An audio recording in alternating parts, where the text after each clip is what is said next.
Women Tools Technology, Building Opportunities and Economic Power is an innovative online challenge that identified transformative solutions for promoting women's economic advancement through technology, with a focus on women from developing countries. Sponsored by Ashoka's Changemakers and ExxonMobil in partnership with the International Center for Research on Women, the challenge sourced 268 entries from 67 countries. Efforts are part of ExxonMobil's Women's Economic Opportunity Initiative, which has invested more than $32 million since its launch in 2005. On June 2nd, 10 finalists were chosen by an expert panel of judges. From now until June 22nd, anyone can vote on their 3 favorite finalists at changemakers.com/technologywomen. The winners will be announced June 29th and will be invited to participate in collaboration workshops, which will connect innovators with potential partners and include visits to promising projects. Today we are joined by Laurel Touby, Senior Vice President and founder of MediaBistro.com.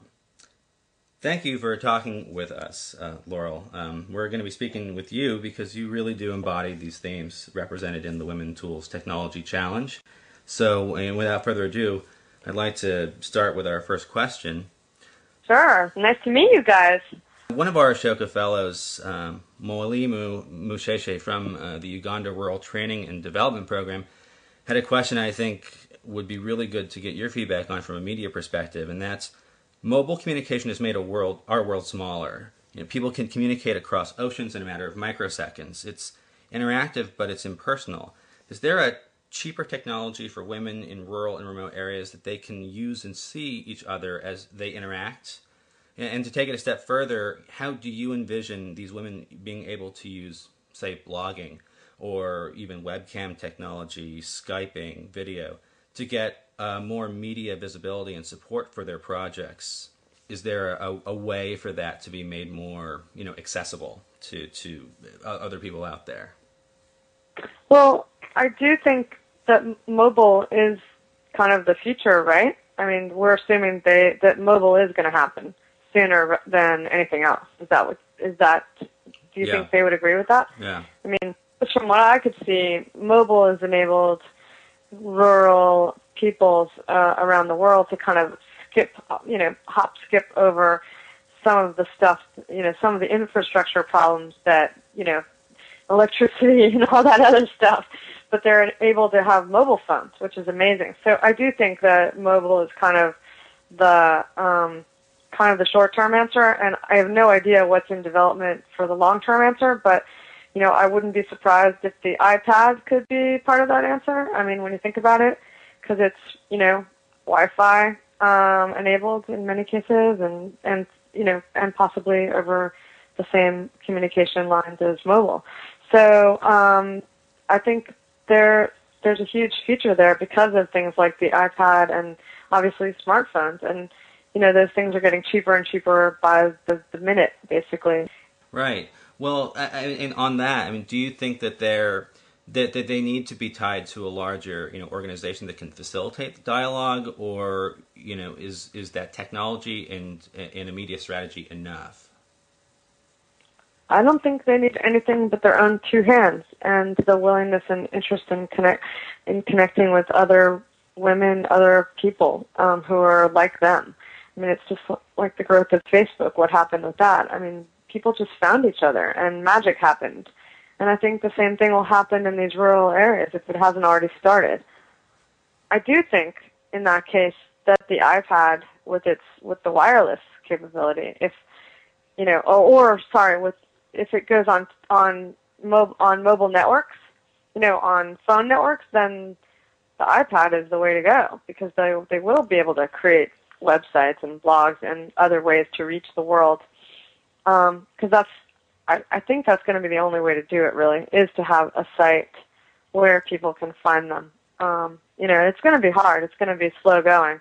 This is not going to happen overnight, but there's definitely a future there. What's fascinating about this is as technology gets obviously more advanced here and just in general, looking back even at your initial pioneering efforts when you were connecting people, just without the use of a social. The social network was really was meetings, was meeting places, and creating truly grassroots kind of Hmm. connections, and Yeah, it's a I different mean, kind of social community. yeah, you have to look at the many ways you can leverage technology to do things offline as well. So there are all kinds of new apps that are coming out that will help people organize groups, meetups through phones. So you'll basically meet up with people who are like-minded and share an interest or cause that you want to support, or a business type of business community, and you'll be able to hook up with them basically through an app on a smartphone and meet up, somewhere local. So that's kind of cool. The other thing that they can do if they're not, that they can do immediately right now, even if they don't have their own website, is if they can upload photos, they can sell their stuff on Etsy.com. I mean, I know some South African small business entrepreneurs who are designers who are selling their things on Etsy.com, ETSY.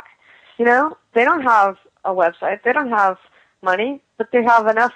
They have a camera to upload some pictures of their stuff, and they're selling it. So there will be more and more of those types of tools, platforms, applications that can help these rural women get access to the wider market. And it's hard to not talk for a second about about what your own efforts were in creating that kind of a that kind of a group and community effort, and then eventually taking that to this online empire, which is MediaBistro.com. What was that experience like when you were sitting there thinking, how do I bring people together? How do I create these dialogues and these connections? Well, when I first started out, email was brand new. And it was a miracle to me that I could actually organize something that used to take weeks to organize. An event, a party, a cocktail hour, like a meeting of like-minded people. It used to take weeks to do something like that. And you had to phone people or fax them or mail them a letter, to get them invited to a party. And with email, it was just instantaneous. And there are just a world of new tools like that are coming out that we can't even imagine right now that will make our lives easier. So in the beginning, it was a struggle because not many people had email, and I had to convince people to get email. Give me your email so we can do this easier. And it started with 10 people in a bar for the first cocktail party, and it grew to, now it's over 1 million people coming to the parties and coming to the site and buying classes and getting training and finding jobs and reading the blogs. So, anybody can do this, believe me. You can start from your bedroom with 2 cats crawling all over you and move it to a venue and grow this thing word of mouth. You don't need a lot of money or capital to start something like this.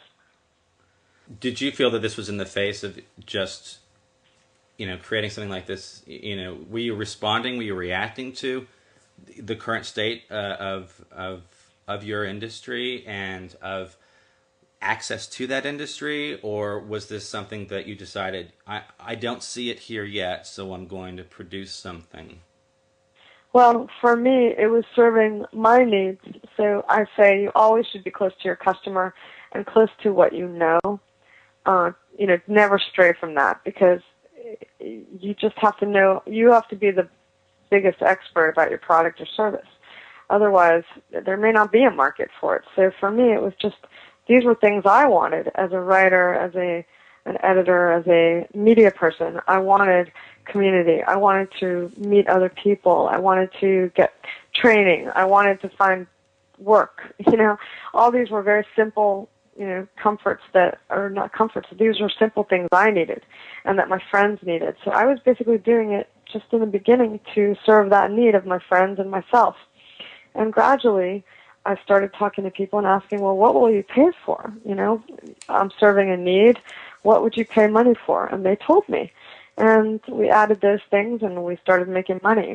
And that's where it should grow from. It should grow from a true and actual need in the marketplace. That are not, say, from a major news or media outlet, but are truly from individuals who want to reach out.